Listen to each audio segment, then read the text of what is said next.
মনের গভীর থেকে ভালোবাসি। মানুষ দোয়া করি আল্লাহ ওনার মতো মকলে যদি হতে পারতাম। তো জুবাইর ভাইয়ের মতো মানুষ, জুবাইর আহমদ হাফিজাহুল্লাহ অনেক বড় দায়ী, অমুসলিমদের মধ্যে দাওয়াতি কাজ করেন। তার দাওয়াতে বহু মানুষ ইসলামের পথে এসেছে, অন্য ধর্মাবলম্বীরা।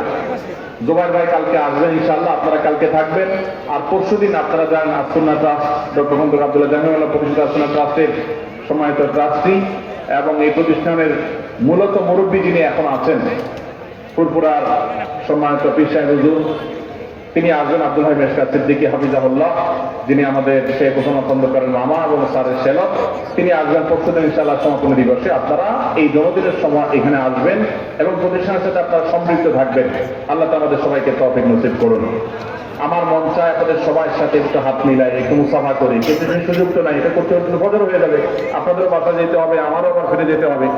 তো আমি শুধু একটা দোয়া করে শেষ করি, আল্লাহ আমাদের স্যার রাহমাহুল্লাহ এই কারণে আজকে আমরা সমবেত হয়েছি, যে স্যার আমাদেরকে যা শিখিয়ে গেছেন সেগুলো এখন আমরা চেষ্টা করছি চর্চা করার, আমল করার, বলার।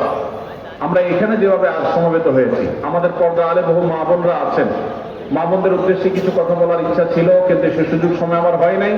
শুধু এইটুকু বলবো, নবী কারীম সাল্লাল্লাহু আলাইহি ওয়াসাল্লাম সেই হাদিসকে আপনারা মাথায় রাখেন, ইদা সাল্লাতিল মারআতু খামসাহা, মহিলা যদি ৫ ওয়াক্ত নামাজ পড়ে, ওয়া সামাত শাহরাহা, রমজানের রোজাটা ঠিকমতো রাখে, ওয়া আতাআত যাওজাহা, স্বামীর আনুগত্য যদি করে, ওয়া হাফিজাত ফারজাহা, নিজের সম্ভ্রমকে যদি হেফাজত করে, তাহলে জান্নাতের আল্লাহ রাব্বুল আলামিন ৮টা দরজা যে কোনোটাতে তাদেরকে ঢোকার সুযোগ করে দিবেন, তারা জান্নাতে প্রবেশ করতে পারবেন।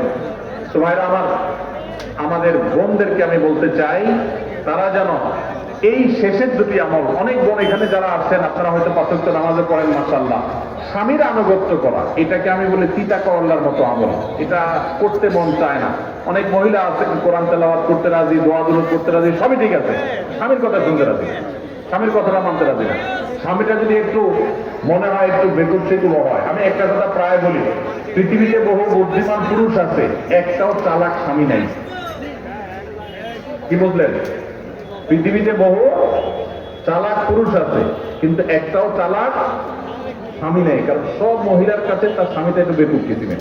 যত সেয়ানা পাবলিক হোক, অনেক বড় পলিটিশিয়ান, কিন্তু ঘরের মহিলার কাছে বোকা। মহিলারা এইভাবে মনে করে। তো শয়তান তাদের কাছে এমন ভাবে এটাকে তুলে ধরে যে তারা স্বামীর আনুগত্য করতে চান না, মানতে চান না, যে সে বোকা, কি মানবো তার। এটা আমাদের জন্য একটা অ্যাসিড টেস্ট।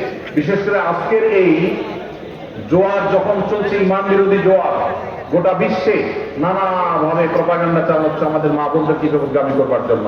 কখনো স্বাধীনতার নাম দিয়া, কখনো মত প্রকাশের স্বাধীনতার নাম দিয়া, নানা নাম দিয়া। আপনারা এই জায়গাটাতে শরিয়ার সীমানা এবং যৌক্তিক নির্দেশ যতদিন স্বামীরা করবেন, ততদিন পর্যন্ত তাদের আনুগত্য করবেন। বুঝে আসুক আর না আসুক, সবর করবেন। যদি উল্টো পাল্টা হয়, আল্লাহ তাআলার বিনিময়ে জান্নাত দেবেন ইনশাআল্লাহ।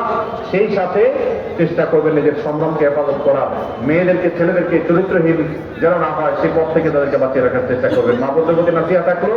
আর ভাইরা, আমরা আজকে এখানে যেরকম সমবেত হয়েছি, আরশে আজিমের মালিকের কাছে দোয়া করি, আল্লাহ আমাদেরকে ঠিক এভাবে জান্নাতুল ফেরদাউসে সমবেত হওয়ার তৌফিক দান করুন।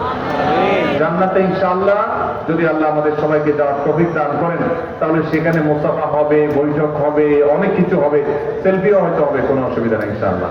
তো আমরা সেদিনের জন্য তোলা রেখে দিলাম, কি বলেন? আল্লাহ তাআলা আমাদের সবাইকে তৌফিক দান করেন। তো আমি আশা করবো আপনারা এখন আর ভিড় করবেন না। জান্নাতে আল্লাহ তাআলা আমাদেরকে দেখা করাবেন, আর বেঁচে থাকলে আবারও দেখা হবে। আবারও আমি আসুন্নাহ ট্রাস্ট, ডক্টর মোহাম্মদ আব্দুল্লাহ জামিউল্লাহ প্রতিষ্ঠিত আসুন্নাহ ট্রাস্টের সম্মানিত চেয়ারম্যান স্যারের একমাত্র সাহেবজাদা শেখ ওসমান খন্দকার, তিনি যান, আপনারা দেশে চলে আসছেন, বিদেশ ছেড়ে, পড়ালেখা শেষ করে তিনি চলে আসছেন দেশে। আলহামদুলিল্লাহ আসুন্নাহ ট্রাস্টের হাল ধরেছেন। এই প্রতিষ্ঠানের সাথে আপনারা থাকবেন, এই এলাকার যারা আছেন প্রতিষ্ঠানের সাথে ইনভলভ হবেন এবং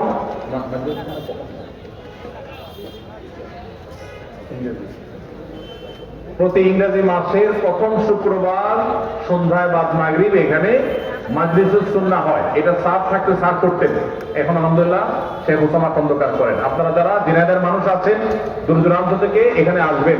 সারা বাংলাদেশে সুন্নাহর বীজ বপন করার জন্য মার্কাজ ছিল এইটা, এটা এখনো আছে। আল্লাহ এটাকে কিয়ামত পর্যন্ত রাখুক। তো আপনারা যদি আসেন, সমবেত হন, তাহলে এটা আরো বেশি বেগবান হবে, আরো বেশি কার্যকর হবে। আমরা মনে প্রাণে দোয়া করি আল্লাহ তাআলা আমাদের এই বসাকে, শোনাকে, আমাদের এই বলাকে আল্লাহ তাআলা কবুল এবং মঞ্জুর করুন। আমরা যা শুনলাম আল্লাহ তাআলা আমাদেরকে আমল করার তৌফিক দান করুন। আমরা মসজিদ থেকে উঠার দোয়া করবো এখন। সুবহানাল্লাহি ওয়া বিহামদিহি, সুবহানাকাল্লাহুম্মা ওয়া বিহামদিকা, আশহাদু আল লা ইলাহা ইল্লা আনতা, আস্তাগফিরুকা ওয়া আতুবু ইলাইক। জাযাকুমুল্লাহু খাইরান। ওয়াসসালামু আলাইকুম ওয়া রাহমাতুল্লাহি ওয়া বারাকাতুহু।